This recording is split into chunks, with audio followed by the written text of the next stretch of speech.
All right. Well, good afternoon, RockPile Church. Hope that you're having a fantastic day. My name's Matt. I wanted to come on and update you guys a little bit of some things. I'm sure that you are watching the news and listening to the reports out from the governor. And so you've probably been wondering what we're going to do with church and if there's going to be any changes. Before we get to that, I want to remind you guys that even though there is a lot going on and you probably are experiencing a lot of trepidation, anxiety, stuff going on with the state of the world and with the COVID epidemic.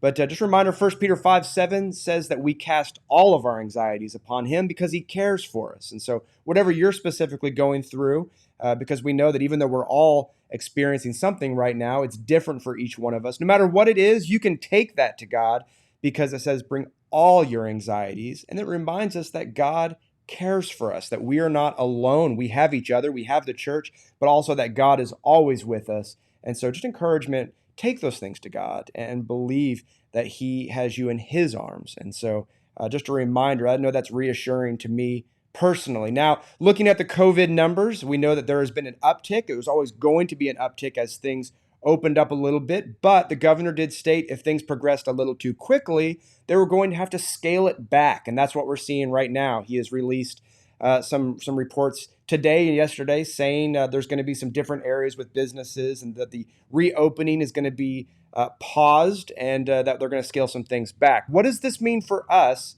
as the church? Are we going to be making any changes? Now, this is one of those times that actually works out pretty well for us to be a smaller church because we can distance just a little bit more within the building, within the Boys and Girls Club, the building that we use. And so we're going to continue doing that. There are some things that we're doing really well right now. There are other things maybe we need to work on, and we're going to focus on some changes. But one of the things we will continue is that distancing. We're going to make sure that our chairs are 6 feet apart in the different family units and groups so that there can be some space within the room. We are also going to make sure that we continue to sanitize all the chairs and the building itself. We have been getting there really early to wipe down all the kids' areas, to wipe down counters, and to spray all the chairs with a special cleaning disinfectant that's supposed to sit on the chairs for 10 minutes. Then you wipe it off, make sure that everything is clean. We are going to keep having our hand sanitizer stations. We're going to ask you to sanitize as you come in and then throughout the service. Just make sure that you are going by the little pump stations, using it. It's going to be good, right? That helps us out a little bit. So we have those things. We'll continue doing them.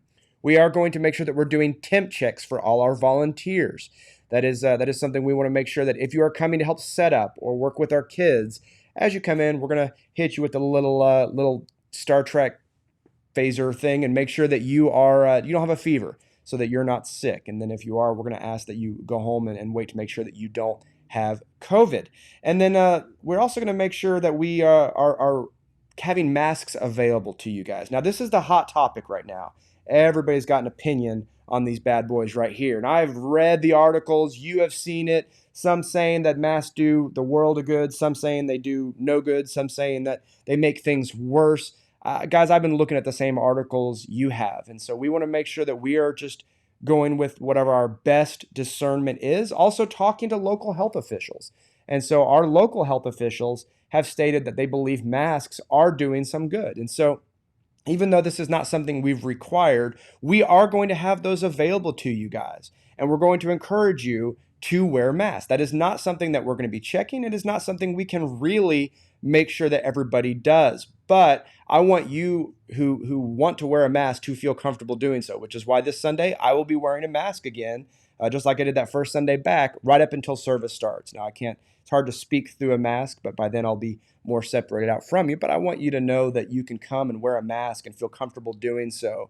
And I'm going to ask you guys, if you have 1,000 opinions on masks, then feel free to keep those on Twitter where they belong and make sure that you are not. I've heard of people harassing each other a little bit out in areas, whether for wearing a mask or not wearing a mask. And it's not going to happen at church. So we want to make those available, and we're going to go with the guidelines that say they believe they're doing some good. So we're going to have those out and recommend that you wear one. A couple other things real quick. If you have been sick, I think I mentioned this, but if you've been sick, please stay home. It's hard right now because we're kind of playing the game of, is it COVID? Is it allergies? Is it Saharan dust? Is it just that my body is done after 3 months of anxiety being stuck indoors? My body's like, I'm done. I'm shutting down.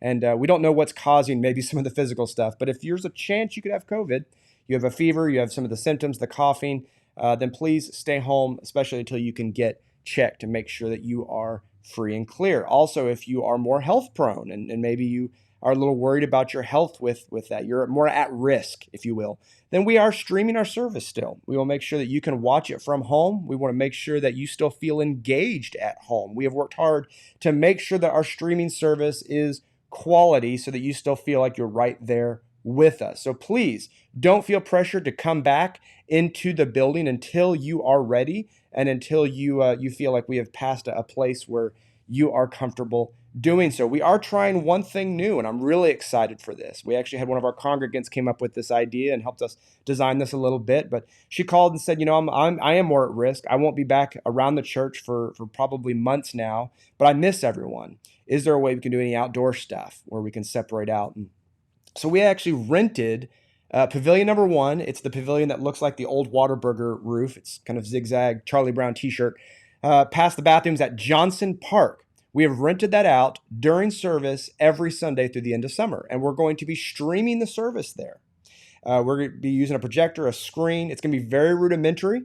We're not going to have all the bells and whistles of a service, no donuts, no coffee. We won't even be bringing a lot of chairs out. There's some picnic tables there, but we're encouraging you, if you are more at health risk or you don't want to do service inside because of COVID, then you can come join us there. We are requiring masks at that offsite watch party because of our more health prone people. I know it's outdoors. Again, some people will be like, why are we wearing masks outdoors? Because that's for our more at-risk people. We're going to ask you to space out, but you can at least watch together there. I'm pretty excited about that. We're going to have people out there helping set that up and helping monitor so that people out at the park don't just come walking up, especially without masks, around our more at-risk people, kind of letting people know what's going on. But that is something we decided to start up this weekend. Be patient, because there's probably a lot of obstacles we don't even realize that we've hit yet doing that out there, whether it's the streaming through the hotspot or the sound, those kind of things. So be patient with this first one especially. We'll get all the bugs worked out, but I am excited to start doing that. Handshakes and hugs. Yeah, I know this is one of those things. I'm a hugger, so we kind of go back to going the way things were, and I'm ready for things to be normal. I've had people say, well, what about the bracelets, that say I'm ready to hug again? Or I didn't think we'd be here either, ever. Stickers. And so that's what we may do as we phase it out or we kind of go back into it. But we are going to ask for now just to go no hugs or handshakes. We kind of backed away from that a little bit after the first weekend, as expected. But with the numbers ticking up, let's just make sure that we're not doing some things now so that we don't have to stop doing everything again later, right? Because again, these are small things. Masks, giving up hugs for a little bit, going back to the chicken wing or finger guns. That helps us make sure that we don't have to go back into lockdown, that we don't have to start restricting more things. These are small things right now so that we can still meet together as the church. And I've had people say, well, aren't we giving into fear? Whether it was through the shutdown or through some of the things that, masks and other things. Are we giving into fear? And I want you guys to know it's not about a lack of faith. It's about using wisdom that God gave us. If you look in the Bible, God was the first one to ever institute a quarantine. He did it back in the Israelites when he gave the rules for that large group of people moving through the desert. He said, if anybody gets sick, and he listed out even various diseases, he said, then there's things that you need to put in place to make sure that it does not spread to the rest of the people. This is the God who could bring instant healing. This is certainly a God who does not lack faith. And yet he also implemented some wisdom and some things to put in place to make sure that we don't enable the spread of diseases. So again, this is not a lack of faith. And I've got those messages. I've had people tell me that. And so I just want to encourage you guys, it's okay that we use wisdom and try to do this right and listen to some of the health officials. And so we're going to do this right now so that we can, stop doing some things now so we don't have to stop doing everything later. I hope that you guys are doing good. If you need anything, please reach out. If you have any questions, if I didn't answer something, make sure that you hit us up here on Facebook, YouTube, or message us, and we'll try to answer those accordingly. I'm sure there's some things I've forgotten or some things that will develop over time. We're watching the news. We're looking at changes. And of course, we're definitely praying that this thing subside very quickly and that God will give us discernment and guidance on how to handle all this, that he orders our steps. I appreciate your prayers as well, because trust me, it's not easy trying to lead through all this, but we know that God will help us. Love you guys. Have a fantastic rest of your day, and we will see you on Sunday, whether in person, online at your various homes, or out at our new site out at Johnson Park for the watch party.